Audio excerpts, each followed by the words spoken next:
Olá pessoas do YouTube, tudo beleza com vocês? Aqui é Léo Muniz falando, sejam todos muito bem-vindos a mais um vídeo do meu canal. A gente sabe que o sonho de ser uma estrela de Hollywood é contagiante para muita gente e muita gente quer ser uma estrela, muito dificilmente alguém começa de cima, então é bastante comum que alguns artistas que hoje sejam grandes estrelas tenham que ter participado de produções bem bagaceiras para conseguir seu lugar ao sol. Assim como é possível que alguns artistas que chegaram ao topo do mundo não tenham conseguido ficar lá para sempre e tiveram que participar de produções bem toscas para poder pagar as contas.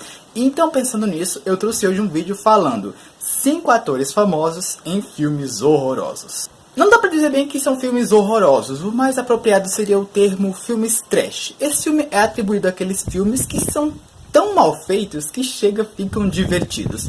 Dá pra dizer que existem dois estilos de filme trash. Existem os trashes Nutella, que são os mais comuns hoje em dia, que são os filmes propositalmente toscos, feitos na intenção de serem zoados, e os trashes raiz, que são as comédias involuntárias, filmes feitos na intenção de serem sérios, de dar medo no público, mas cujo resultado final é risível. E é justamente esse o caso do primeiro filme da nossa lista, A Noite dos Coelhos. Se você assistiu o seriado Todo Mundo Odeia o Chris, você muito provavelmente se lembra desse filme e, assim como eu, talvez você tenha ficado surpreso ao saber que ele existe de verdade. O longa acompanha a história de um fazendeiro no Texas, Estados Unidos, que está tendo problemas com uma grande infestação de logomorfos em suas plantações e resolve pedir a ajuda de uma dupla de cientistas para resolver o problema da infestação dos animais. Os dois cientistas injetam hormônios nos coelhos para impedir o ciclo reprodutor, só que um dos animais consegue escapar e, ao se misturar com os outros na natureza, transforma todos em coelhos gigantes carnívoros assassinos. Eu não sei se vocês repararam pelos trechos que eu mostrei, mas a cientista, que no caso é a Jerry Bennett, é interpretada por ninguém mais, ninguém menos que Janet Leigh, uma das musas de Alfred Hitchcock, hoje imortalizada na história do cinema, graças à célebre cena do assassinato no chuveiro no clássico dos anos 60, Psicose. Anos mais tarde, Janet viria a dizer que ela só topou participar desse filme porque morava perto das locações. Seguindo a onda de filmes de animais assassinos, vamos para um filme lançado 30 anos depois de A Noite dos Coelhos, em 2002, Malditas Aranhas. Você provavelmente deve se lembrar desse filme porque ele foi muito exibido nas noites do SBT e é uma mistura de terror, ficção científica e comédia, recheado dos elementos mais clássicos em filmes trash, atuações canastronas e um CGI bem tosco. O longa se passa numa cidade mineira no Arizona, Estados Unidos, cujo certo dia um caminhão que estava atravessando a estrada sofre um certo acidente e acaba deixando cair um barril cheio de resíduos tóxicos que cai num lago e polui todo o ambiente.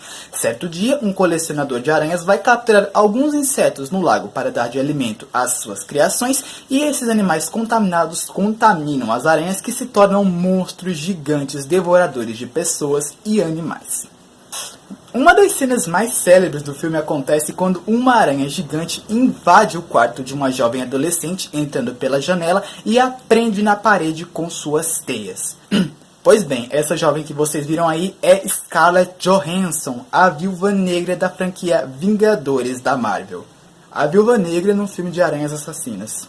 Que engraçado, né? Além dela, nós temos outro rosto relativamente conhecido como protagonista do filme. No caso, o ator David Arquette, conhecido por interpretar o policial Dewey na franquia slasher Pânico. E continuando da onda de filmes de animais assassinos muito exibidos no SBT, vamos para um filme do ano 2000, Python, a Cobra Assassina.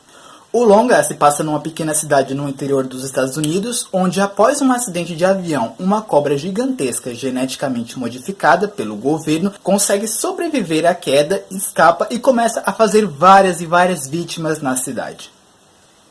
O filme já tem um pé no trash pelo fato de que foi uma produção feita para TV e essas produções sempre têm um orçamento muito inferior às produções cinematográficas.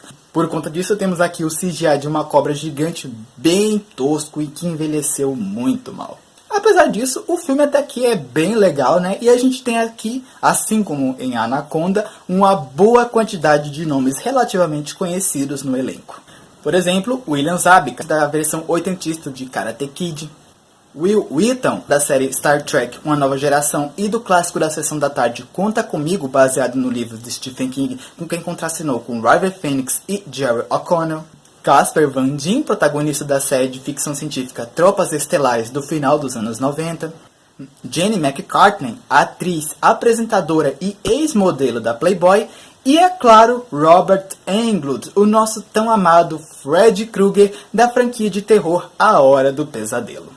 E é claro que não podia faltar um filme dessa era que foi a era das produções mais zoadas em que o absurdo e o politicamente incorreto reinava, que era a década de 80. Vamos para o ano de 1986 e um dos filmes trash mais cultuados hoje em dia, que é O Monstro do Armário. O filme acompanha a história de um repórter chamado Richard, que é uma espécie de Clark Kent dos pobres, que certo dia recebe a missão de investigar algumas mortes misteriosas que estão acontecendo de pessoas encontradas sem vida no interior de seus armários. Mortes essas que estão sendo causadas por um monstro bizarro e tosco, que tem um traje mega esquisito todo feito de plástico e que possui uma língua que se assemelha muito com a dos xenomorfos em Alien. E o repórter vai contar com a ajuda de um grande time de pessoas meio birutas para lutar contra o monstro. Uma bióloga, um xerife, um cientista que é mais puro cosplay de Einstein, um padre meio medroso e um garotinho muito inteligente que atende pelo nome de professor. Pois bem, esse garotinho aí é o saudoso astro Paul Walker da franquia de ação Velozes e Furiosos no seu primeiro papel no cinema. E além dele também temos outra participação de uma estrela mirim, relâmpago ainda assim, no início do filme. No caso, uma garotinha de 8 anos que mais tarde se tornaria a cantora Fergie, que nos anos 2000 lançou vários hits ao lado do grupo Black Eyed Peas. Também vale uma menção honrosa a uma pessoa que não mostra o rosto no filme, mas que é relativamente conhecido, no caso Kevin Peter Hall, que é o homem responsável por vestir o traje do monstro, que é o mesmo cara que vestiu o traje do Predador. E o último filme da nossa lista, voltamos para o início da década de 70 para a produção britânica Trog, o Monstro das Cavernas.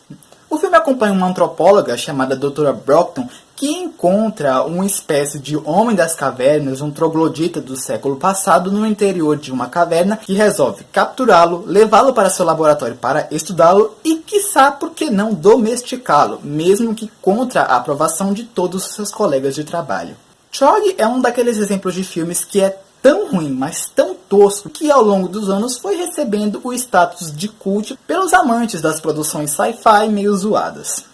Talvez as gerações mais novas não conheçam, mas a doutora aqui é interpretada por Joan Crawford, uma das maiores divas da era de ouro de Hollywood, que inclusive foi eleita pelo Instituto Americano de Cinema no final dos anos 90 a 10ª maior atriz de todos os tempos.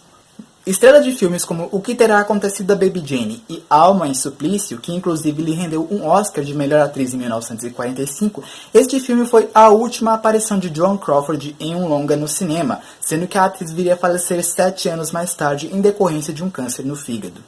Chega até a ser um pouco triste se a gente analisar por outro lado, né? Porque esse filme aqui foi o último trabalho da carreira de Joan Crawford e é um filme B, né? E é triste ver como uma mulher que um dia foi uma grande estrela de Hollywood, como Joan Crawford chegou a ser na época da década de 1930, decaiu tanto e foi parar em produções tão fracas simplesmente porque ela envelheceu e não servia mais para atrair público.